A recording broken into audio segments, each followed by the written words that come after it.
Hello everyone and welcome back to Storytime with Scotia. It is really lovely to see you again. I'm glad you're here with me tonight because we are reading the Australian classic Possum Magic. You may have heard of it. If not, I'm excited that you're here to read this with us for the first time. If you know it well, you'll know that this is an Aussie classic.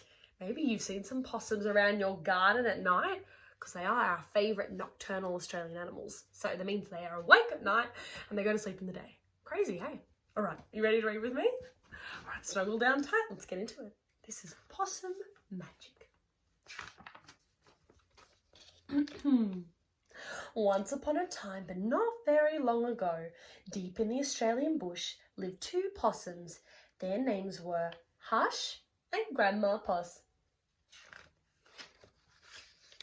Grandma Poss made bush magic. She made wombats blue and kookaburras pink. She made dingoes smile and emus shrink, but the best magic of all was the magic that made Hush invisible. What adventures Hush had, because she couldn't be seen. She could be squashed by koalas. Oh no, her tail's getting squished.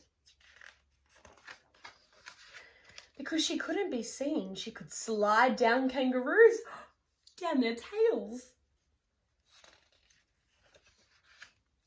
Because she couldn't be seen, she was safe from snakes, which is why Grandma Poss had made her invisible in the first place. She's protected from the snary snakes. But one day, quite unexpectedly, Hush said, "Grandma, I want to know what I look like. Please, could you make me visible again?" "Of course I can," said Grandma Poss, and she began to look through her magic books. She looked into this book and she looked into that. There was magic for thin and magic for fat, and magic for tall and magic for small, but the magic she was looking for wasn't there at all. Grandma Poss looked miserable. "Don't worry, Grandma," said Hush. "I don't mind." But in her heart of hearts, she did. All night long, Grandma Poss thought and thought. The next morning, just before breakfast, she shouted, "It's something to do with food. People food, not possum food, but I can't remember what. We'll just have to try and find it." So later that day, they left the bush where they'd always been to find what it was that would make Hush seen. They ate Anzac biscuits in Adelaide, Mornay minties in Melbourne, steak and salad in Sydney, and pumpkin scones in Brisbane. Hush remained invisible. "Don't lose heart," said Grandma Poss. "Let's see what we can find in Darwin." It was there in the far north of Australia they found a Vegemite sandwich. Grandma Poss crossed her claws and crossed her feet. Hush breathed deeply and began to eat. "A tail! A tail!" shouted both possums at once, for there it was, a brand new visible tail. Later, on a beach in Perth, they ate a piece of pavlova. Hush's legs appeared and so did her body. "You look wonderful, you precious possum," said Grandma Poss.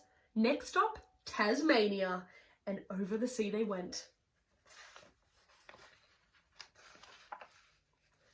In Hobart, late one night in the kitchens of the casino, they saw a lamington on a plate. Hush closed her eyes and nibbled.